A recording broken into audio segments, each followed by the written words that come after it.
Hello, gente! Como vão vocês? Hoje a recomendação do NTE, né, da Secretaria de Educação, é que as aulas sejam assíncronas, tá? Então, por conta disso que eu estou fazendo o vídeo para enviar para vocês no horário da aula, tá? Para que vocês assistam. Na última aula a gente falou sobre a legislação sobre logística reversa no mundo, tá? Hoje a gente vai falar um pouco sobre como é, bem, de forma bem geral, a legislação sobre logística reversa no Brasil, tá bom?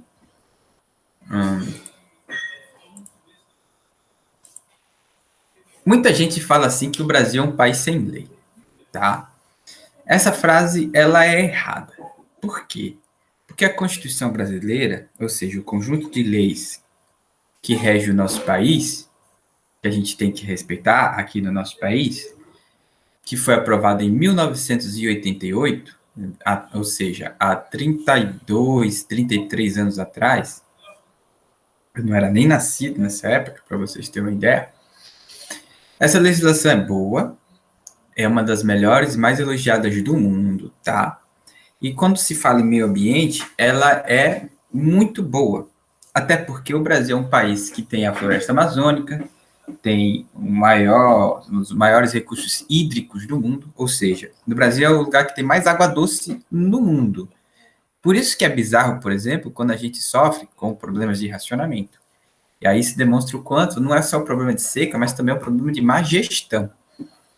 E ainda querem privatizar a Petrobras, sendo que privatizaram os sistemas estaduais na década de 1990 e não houve melhora, tá?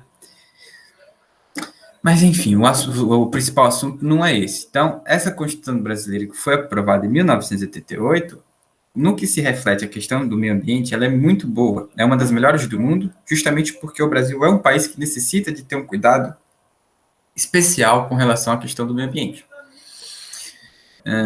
E aí, nisso, no período que foi aprovada a Constituição, se formou muitas entidades do meio ambiente, o pessoal ribeirinho, o pessoal das florestas, que principalmente os pequenos extrativistas, né, pressionaram o Congresso Nacional para que se aprovassem leis que protegessem o meio ambiente e promovessem a sustentabilidade. O que é a sustentabilidade? É você continuar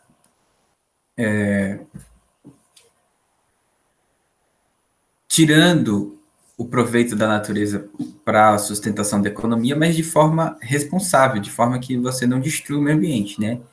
No mesmo período que foi aprovada a Constituição, você viu se destacar figuras como a do Chico Mendes, que era um pequeno seringueiro, né, que extraía a borracha, que é um elemento muito valorizado no mundo todo, e que acabou se tornando líder de um movimento para a proteção das florestas, e que por conta disso acabou sendo assassinado por fazendeiros que queriam destruir a floresta para aumentar a produção de gado, né?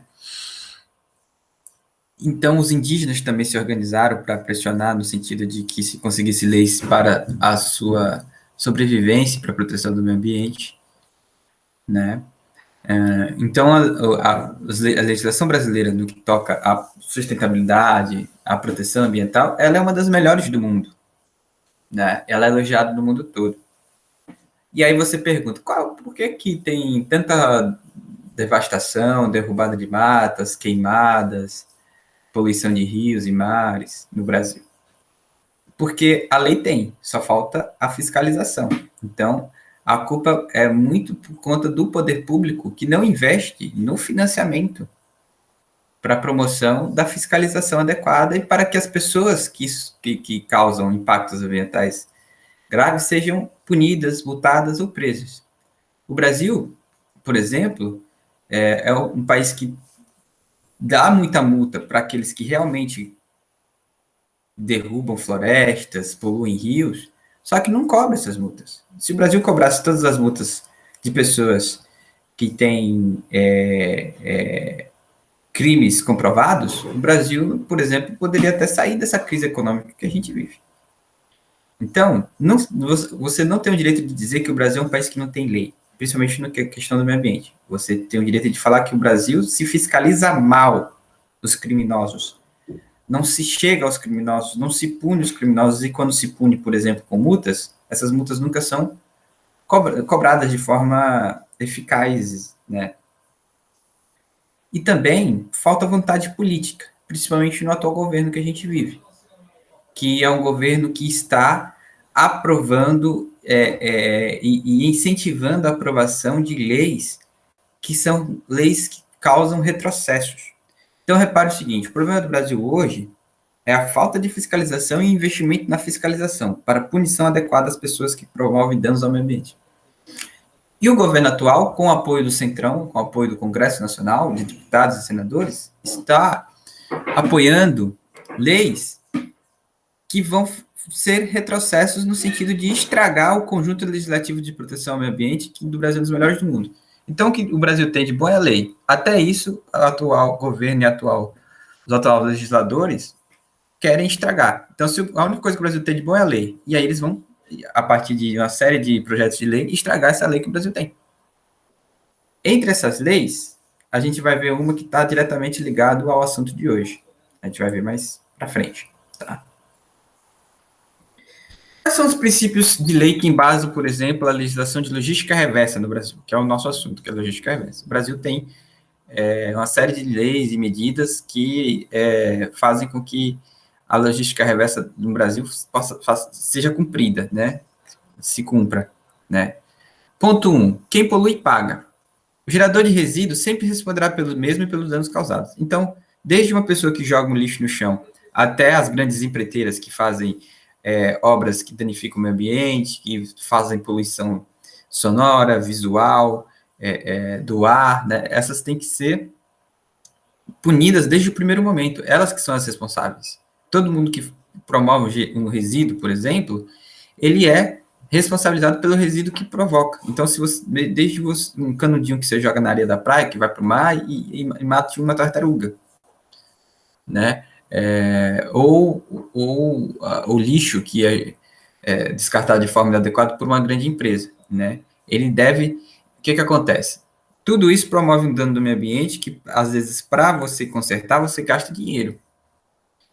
E aí, quando você gasta o dinheiro, quando você comprova que, por exemplo, uma grande empresa foi a responsável pelo esse lixo que você teve que gastar para limpar, por exemplo, você tem que cobrar dessa empresa esse gasto, né?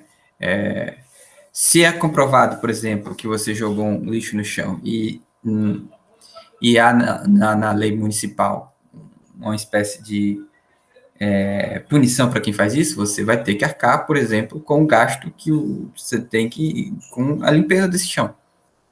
Mas, assim, às vezes eu gosto de usar esses exemplos para pessoas comuns como nós, de quanto a gente pode também promover dano ao meio ambiente, mas a gente sempre tem que enfatizar o quanto os maiores culpados são os grandes empresários, as grandes empresas, que são os maiores poluidores.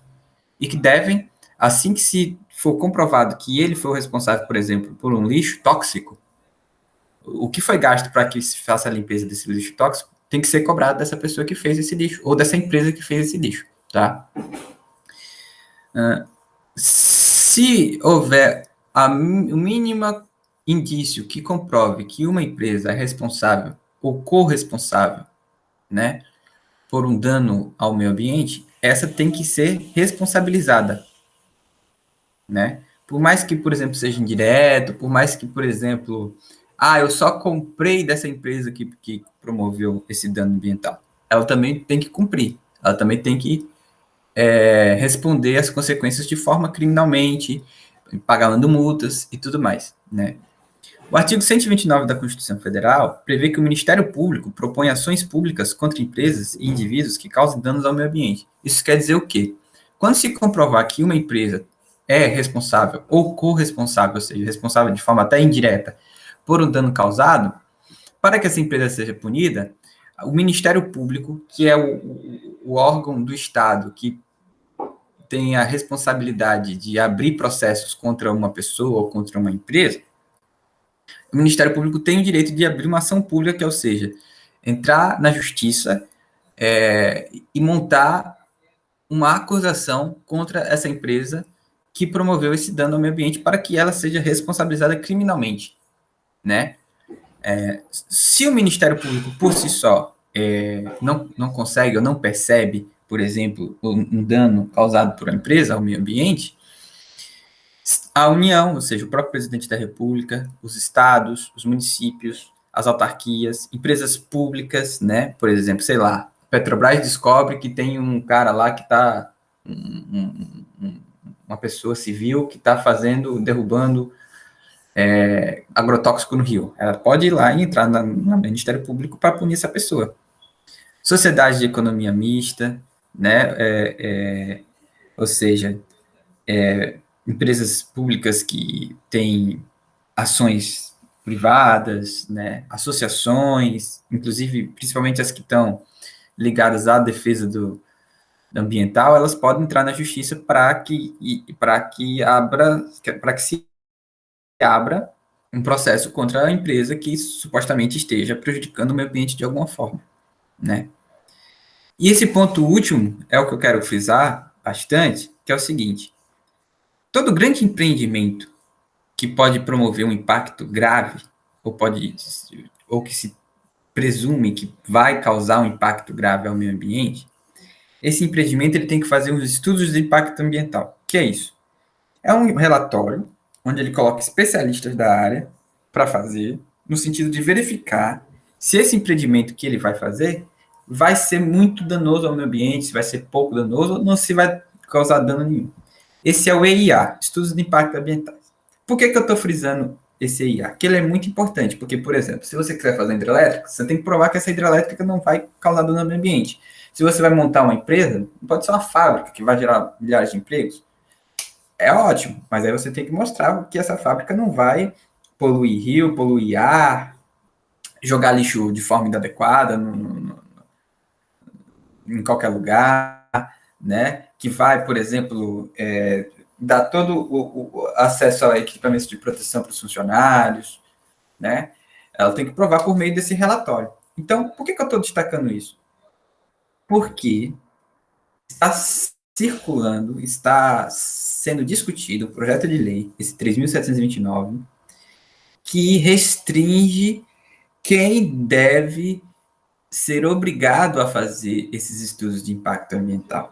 Essa PL 3.729 deixa de exigir licenciamento para muitas atividades, entre elas algumas ligadas à agropecuária, que é uma atividade produtiva importante, mas muito prejudicial ao meio ambiente, principalmente no que se refere aos grandes produtores, aos ricos empresários da agropecuária, né? Então, muitas atividades, eu não vou listar aqui para não ficar muito longo o vídeo, mas atividades que são obrigadas a cumprir, entregar esse relatório dizendo que elas não vão provocar ou defendendo por que essa atividade tem que ser possibilitada porque ela não causa impacto ao meio ambiente, muitas atividades do setor público e do setor privado vão ser dispensadas de fazer esse relatório. Ou seja, elas vão poder fazer os seus empreendimentos de qualquer forma e não vão precisar mostrar que esse empreendimento não vai ser danoso ao meio ambiente. E aí, por consequência, o risco é que esses empreendimentos sejam completamente danosos e destruidores do meio ambiente. E um dos principais defensores é o ministro do Meio Ambiente do atual governo, o Ricardo Salles, que é muito defendido, mesmo com acusações de criminalidade, corrupção e de facilitação para que destruição do meio ambiente, esse cara continua no poder defendido pelo atual presidente. Foi esse cara, por exemplo, que numa reunião ano passado disse que era para aproveitar toda a atenção que estava sendo dada pela mídia à questão do Covid-19 para passar a boiada no sentido de aprovar leis e projetos que facilite a vida de potenciais destruidores do meio ambiente, de pessoas que vão dificultar a vida dos indígenas, né? E esse cara continua no poder. O que esse cara falou naquela reunião do ano passado já era para ele estar preso, não era nem para ele estar no ministério, né? Por isso que a gente vive um dos piores momentos da história no que toca à proteção do meio ambiente, porque esse governo é um governo que defende os destruidores do meio ambiente e não os defensores. né? Com essa desobrigação de fazer estudos de impacto ambiental, tragédias como Brumadinho e Marianas podem voltar a ocorrer, né? Bom, nessa tabela aqui que eu estou trazendo para vocês, mudando um pouco de assunto, ela elenca algumas das legislações disponíveis para nós brasileiros para a proteção do meio ambiente e para a execução da logística reversa. O primeiro é o Programa Brasileiro de Reciclagem, aprovado em 1998, que dispõe sobre que medidas a gente pode fazer para a reciclagem de produtos que podem ser danosos para o meio ambiente. Incentiva a coleta seletiva domiciliar, né? Ou seja, obriga municípios com mais de 50 mil habitantes a fazer com que a incentivar os seus habitantes a fazer aquela coleta seletiva, com aquela lixo orgânico, lixo plástico, né, e outros ingredientes, tudo separadinho para que facilite a vida dos recicladores. Nas grandes cidades, especialmente nos estabelecimentos públicos, ou você vê ali as latas separadas por cor, onde cada uma você coloca o item destinado, né? Nas pequenas cidades você já não vê tanto essa obrigação, ou quase não vê, ou em alguns casos nem vê, né? Você tem também a obrigatoriedade por parte de fabricantes e distribuidores de produtos agroveterinários e pneumáticos para a coleta de embalagens e produtos de pós-consumo, ou seja, de organizar toda uma cadeia para incentivar os agroveterinários, ou seja, o pessoal que vende produtos de agropecuária, né, que eles possam se organizar no sentido da embalagem pós-consumo, essas embalagens sejam, como é que fala, descartadas da maneira correta, voltando para as pessoas que têm a especialidade em fazer a destinação, a reciclagem desses produtos e tudo mais, né? Tanto produtos que se vendem ali nas agroveterinárias, né? Produtos destinados ao campo e aos animais, como de pneus, né? Que o pneu, a gente vai ver nas próximas aulas, é um elemento impressionante de quanto você pode reciclar o pneu e ter mil utilidades diferentes para esse material de pneu reciclado, né? Tributação diferenciada, que é incentivos à tributação diferenciada das atividades de reciclagem de materiais, ou seja, aqueles órgãos, empresas que fazem a reciclagem têm uma tributação menor, ou seja, se paga menos taxas e impostos, porque isso faz incentivar que mais pessoas comecem a empreender esse tipo de atividade, tá? E em 2010, o mais importante foi que foi aprovado a Política Nacional de Resíduos Sólidos. O que é a Política Nacional de Resíduos Sólidos? É a elaboração de um plano, de uma espécie de receituário, perdão, em que as pessoas podem consultar no sentido de fazer o descarte correto dos resíduos que eles produzem nas suas atividades produtivas. Então, essa Política Nacional de Resíduos Sólidos é a seguinte: foi estipulado uma série de medidas que você pode ser feita, e aí os congressistas falaram e falaram assim, ó, vamos aprovar, isso aqui vai ter força de lei, isso aqui vai ser oficial, todo mundo que quiser fazer a logística reversa vai ter que consultar esse documento para promover a logística reversa, ou seja, o descarte adequado dos produtos que tanto pré-consumo como pós-consumo, certo? Isso foi aprovado em 2010 e é uma espécie de referência para todo mundo que tem que adquire essa responsabilidade de dar um destinamento adequado, a destinação, perdão, adequada aos produtos que vende, aos produtos que consome e tudo mais.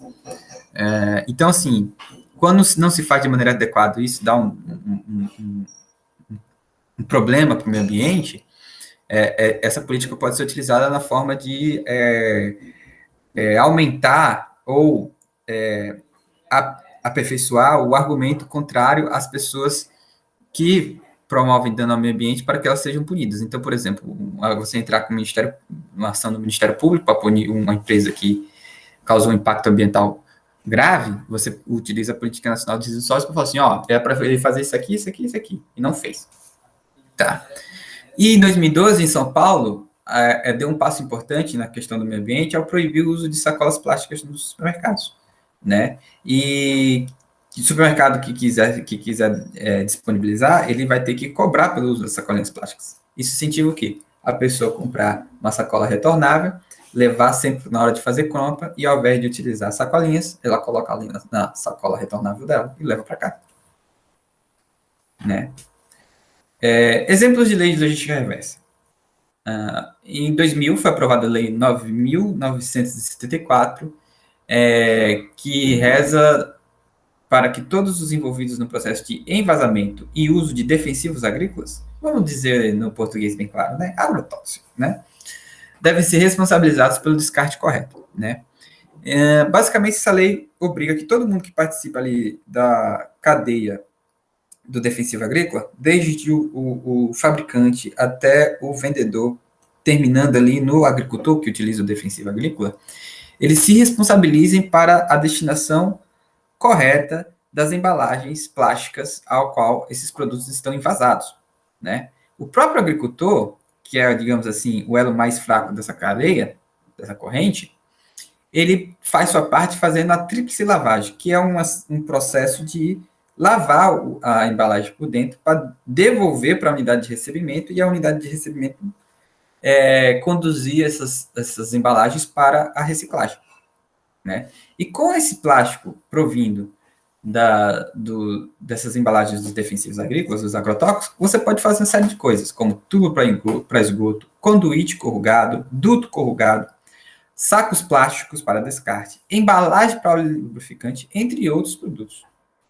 Aqui, você vê o passo a passo de como você faz a tríplice lavagem. Você esgota todo o conteúdo da embalagem, utiliza lá na sua plantação, coloca 1/4 de água do volume total, agita bem, né? Despeja dentro do pulverizador, fura a embalagem para que ela não possa ser reutilizada. Conserva o rótulo, devolve para a empresa, às vezes até os vendedores disponibilizam locais para que você jogue essa embalagem, e essa embalagem volta para o reciclador, e o reciclador faz outras coisas com essa embalagem, né? Aqui uma foto só para ilustrar como é que é feito o processo, né? E esses cuidados com máscara, com luvas, roupas especiais é importante, né? E aqui um exemplo de um produto que é feito com um material reciclado vindo de uma embalagem defensiva agrícola, tá?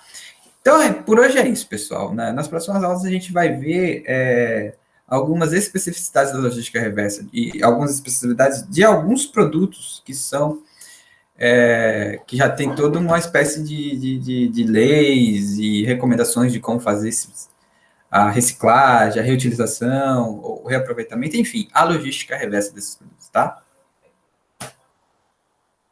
Tchau, tchau, gente.